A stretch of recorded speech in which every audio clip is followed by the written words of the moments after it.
चला तर मुलांना आपला हा प्रॅक्टिस सेट 29 क्लास 6 स्टँडर्ड 29 मधला 9th नंबरचा जो क्वेश्चन आहे तो क्वेश्चन आपण अभ्यासणार आहोत, त्याकडे सर्वांनी लक्ष द्यायचं आहे.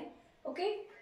बघा क्वेश्चन असा दिलाय की a pond in a field hold 1,20,000 litre of water. एक पॉन्ड आहे म्हणजे तळ आहे आणि त्या तळ्यामध्ये 1,20,000 लिटर पाणी बसतं, म्हणजे त्याची कॅपॅसिटी आहे. आणि it cost 18,000 make such a pond. असा एक पॉन्ड तयार होण्यासाठी 18,000 रुपये खर्च येतो. Then how many ponds will be required to store 4,80,000 litre of water. Okay, असा क्वेश्चन आपल्याला विचारलेला आहे. And what would be the expense incurred. आणि त्याला लागलेला खर्च सुद्धा आपल्याला काढायचा आहे. बघा अशा वेळेला काय दिलेलं आहे, इन अ वन पॉन्ड, एका पॉन्ड मध्ये किती लिटर पाणी सामावण्याची क्षमता आहे, 1,20,000. सो आपण कसं लिहिणार, फॉर होल्डिंग 1 लाख असे लिहिणार आपण. फॉर होल्डिंग सामावून घेण्याची, होल्डिंग मीन्स सामावून घेण्याची, किती 1,20,000 लिटर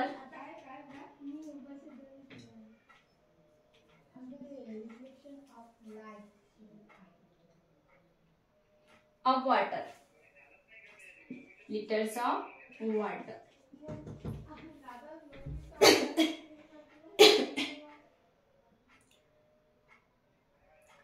फॉर आपण असं लिहिणार की एका तळ्यामध्ये किती पाणी सामावू शकतं, त्याला अशा पद्धतीने आपण लिहू शकणार.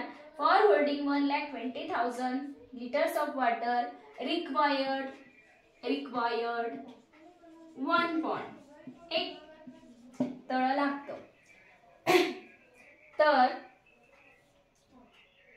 For holding 4,80,000 liters of water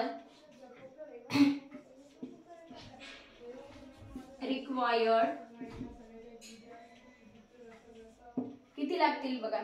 असं करणार आपण.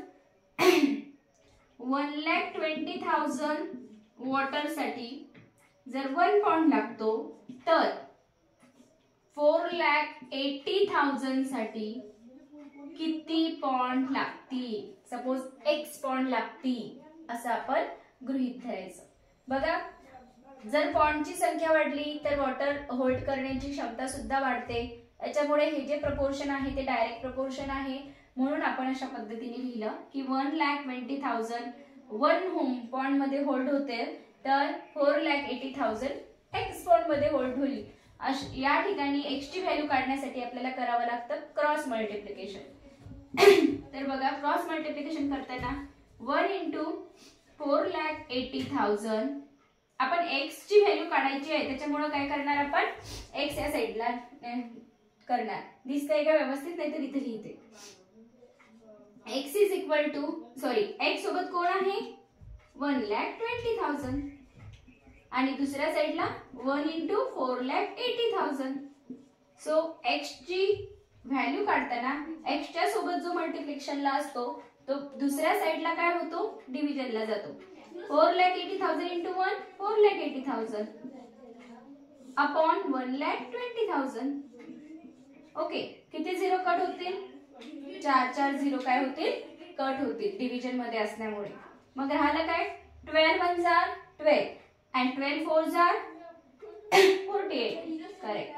So required 4 ponds. कशासाठी, for holding the 4,80,000 litre water required 4 ponds. Okay, write down करायचंय.